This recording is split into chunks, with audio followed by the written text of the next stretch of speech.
Here's the last exchange to the captain, Dwayne Extol. Dwayne Anthony Extol, the maroon and gold-clad Hercules in the centenary year of boys championships. Very led Woolmer's boys school to its finest hour, winning their first title in 54 years. They won the first one, they won the 100th boys champs. He ended with 3 medals, 1 gold and 2 silver. From a combination of events so grueling, few would even dare to dream, let alone attempt them. Yet he did with much gusto, winning the flat 400 meters, finishing second in the 400 hurdles and second in the 200 meters.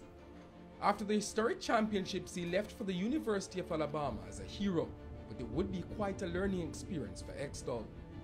I wasn't prepared enough for, the workouts, the workload that I have to take on when I went to college. Champs, I ran all those events, but I was prepared in the off season. My mind was prepared, my body was prepared. When I got to college, my first year was phenomenal because I got to work with Kirani James. He was my roommate at the time, and Coach Harvey Glantz. They helped me, get accustomed to the system, the collegiate system. But when that changed for me, and we had different coaches, they came in and they believed, the best interest for me is for me to do all these events, at one meet. And as an athlete coming from home, we were used to a process. We're used to, going to a meet, doing 1-2 events, and seeing where you are. But in the college system, you have to do the 2 to 4, even 40 hurdles and both relays. That's telling on my body. In the subsequent years, the workload, which included running the 400-meter hurdles, the flat 400 and the 200 meters, along with a relay leg, all in the space of 4 hours, every other weekend, finally took its toll, breaking both body and spirit of the once indomitable Extol.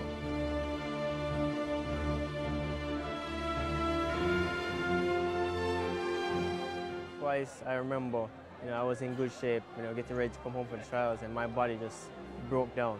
I got hurt 2 weeks before our trials, I think my sophomore year, and it was agonizing because I know where my body was, I know where my mind was to come back and compete, because it would have been amazing for me to compete back in the stadium where, all the good things happened for me. But my body couldn't take it, so physically I was broken, emotionally, mentally, and even spiritually I was broken to the point where I wanted to give up the sport.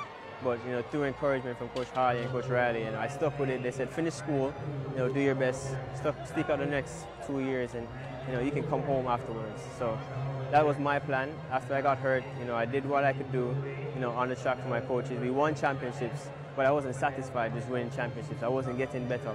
I wasn't at the place where I was supposed to be. So I stuck out school, and I did as much as I could just to get by. And I'm finished at school, and I'm back home.